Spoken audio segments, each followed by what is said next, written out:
tous et bienvenue dans une nouvelle édition de À vos droits, qui porte aujourd'hui sur la fin de vie. Pour évoquer ce sujet, nous avons la chance de recevoir sur notre plateau Laurine Dalle et Célestine Duvet, deux étudiantes en Master 2 droit de la responsabilité médicale à la faculté libre de droit.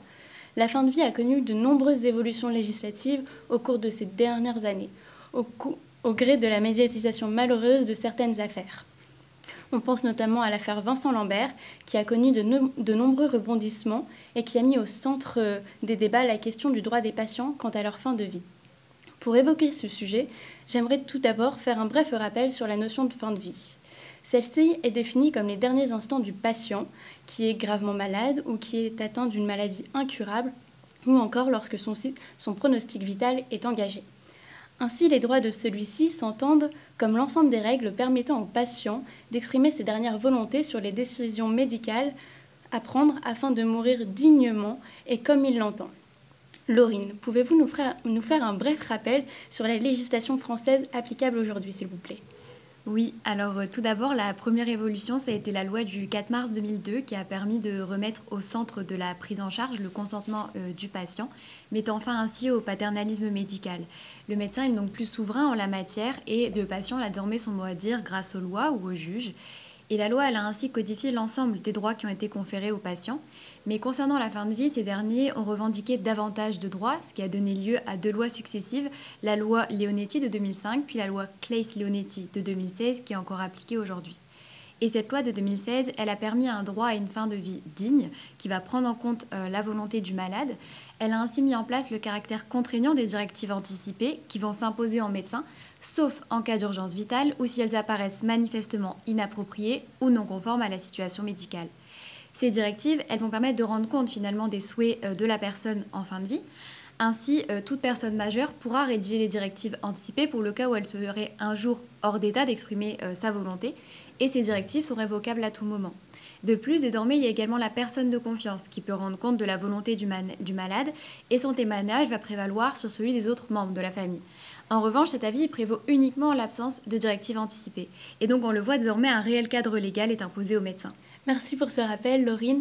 Célestine, avez-vous quelque chose à ajouter sur ce qui vient d'être dit ? Oui, concernant la personne de confiance, il est important de rappeler que cette personne apporte un témoignage, mais que ce n'est pas elle qui décide réellement de la fin de vie du patient. En effet, l'avis de la personne de confiance a seulement une valeur informative, mais n'a en aucun cas une valeur juridique. Et ce sont les médecins, l'équipe médicale, qui se réunit de façon collégiale pour décider de la fin de vie du patient. D'accord. Merci pour ces précisions, Célestine. J'ai une petite question. Est-ce que vous pensez que cela peut mener les professionnels de santé à se retrouver dans des situations délicates dès lors qu'il y aurait un conflit qui apparaîtrait entre la personne de confiance et la famille ? Oui, en effet, dans la pratique, la mise en place des dispositifs créés par la loi Claeys-Leonetti est complexe, au point de ne plus savoir réellement quels sont les rôles respectifs de la famille, de la personne de confiance, du patient ou encore de l'équipe médicale. En tout état de cause, ce sont les médecins qui décident collégialement et qui prennent toujours la décision la mieux et qui font une sorte de consensus. Il y a un point aussi que je voudrais évoquer, si vous me le permettez, ce sont l'importance des soins palliatifs. Les soins palliatifs sont définis comme des soins délivrés dans une approche globale de la personne et lui atteinte d'une maladie grave, évolutive ou terminale. L'objectif des soins palliatifs est de permettre un soulagement de la douleur physique du patient, mais ils permettent aussi de prendre en compte sa souffrance psychique, sociale ou spirituelle. La mise en place de ces soins donne au patient la possibilité de vivre ses derniers instants dans les meilleures conditions possibles et surtout dans le respect de sa dignité. Je suis totalement d'accord avec vous, Célestine, mais concernant les soins palliatifs, comme vous venez de nous en parler, en effet, ils permettent une fin de vie digne, mais des points importants restent à soulever. En effet, l'accès aux soins palliatifs reste insuffisant à cause du manque de moyens humains, mais également matériels et techniques. Les soins palliatifs nécessitent de passer du temps auprès du patient, une présence. Cependant, le manque de professionnels de santé semble rendre cette prise en charge beaucoup plus difficile. De plus, la pratique a démontré l'existence de certaines disparités dans la répartition des unités de soins palliatifs sur le territoire français. Pouvez-vous nous en dire un petit peu plus sur ce sujet ? Oui, tout à fait, je suis d'accord avec vous et cela est un problème contemporain majeur. En effet, la désertification médicale, dont on parle beaucoup aujourd'hui, a des conséquences directes sur la répartition inégale de l'offre de soins palliatifs en France. Pourtant, l'objectif est à ce jour, et c'est important de le rappeler, d'orienter les patients dans des services de soins palliatifs le plus tôt possible pour améliorer leur prise en charge. D'accord, merci pour ces précisions. Je voudrais maintenant évoquer une autre évolution de la loi. Laurine, si vous le voulez bien, est-ce que vous pourriez nous faire un rappel sur l'état du droit quant à la sédation profonde et continue jusqu'au décès ? Avec plaisir. Donc, en effet, afin de soulager les souffrances du patient, désormais la loi prévoit un droit à la sédation profonde et continue pour ce dernier jusqu'au décès, à sa demande, afin de ne pas subir d'obstination déraisonnable. On peut rappeler que l'obstination déraisonnable, anciennement appelée acharnement thérapeutique, c'est le fait de pratiquer ou d'entreprendre des actes ou des traitements alors qu'ils apparaissent inutiles, disproportionnés ou n'ayant d'autre effet que le seul maintien artificiel de la vie.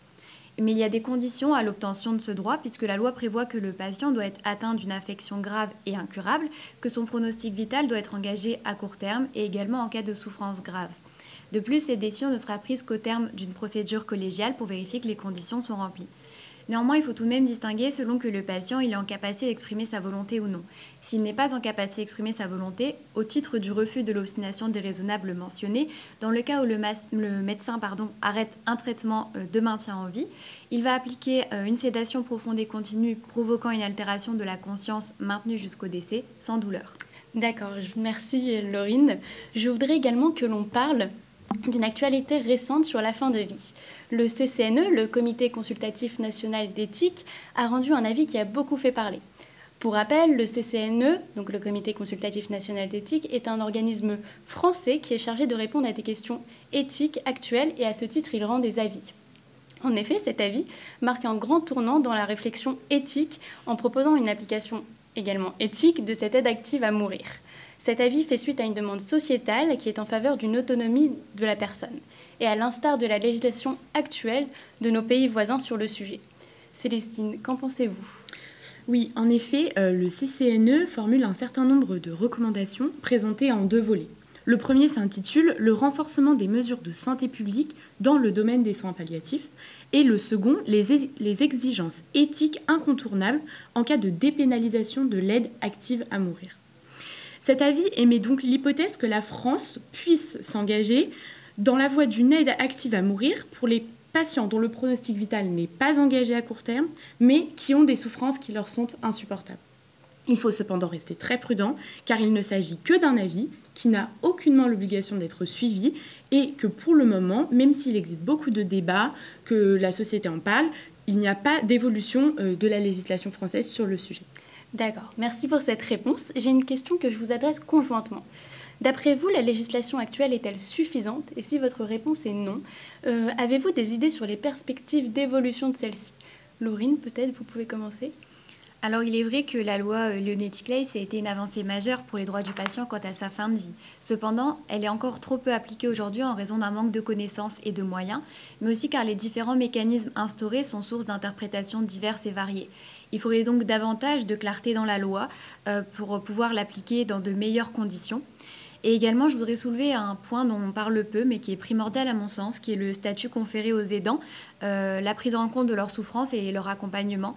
Et à cet égard, lors de la prochaine législation sur la fin de vie, il serait important de réfléchir à leur situation et adopter des dispositions les concernant. Célestine ? Je rejoins le point de vue de Laurine. En effet, la législation actuelle est trop imprécise et encore mal connue des professionnels de santé. En pratique, par exemple, les directives anticipées, dont on parle beaucoup, sont rédigées dans des termes généraux et souvent inadaptés à la situation dans laquelle se trouve le patient à un instant T. Cela ne permet pas leur bonne utilisation et c'est regrettable. Il y a encore un travail d'information à faire sur ce point, notamment avec l'aide des médecins généralistes qui permettent d'informer leurs patients. D'accord, merci pour vos réponses qui sont très intéressantes et nous permettent de mieux comprendre le sujet. Cependant, il y a un sujet qui n'a pas été évoqué et qui me semble important. Pour conclure, nous voudrions donc rappeler à nos internautes qu'aujourd'hui en France, la légalisation de l'euthanasie n'est pas réellement à l'ordre du jour, malgré la présence de nombreux défenseurs de ce droit qui prônent l'inefficacité en France du système français quant à l'accompagnement de la fin de vie. Merci à tous pour votre présence et pour ces éclairages. Nous espérons que notre émission vous a plu. Merci, bonne journée à vous.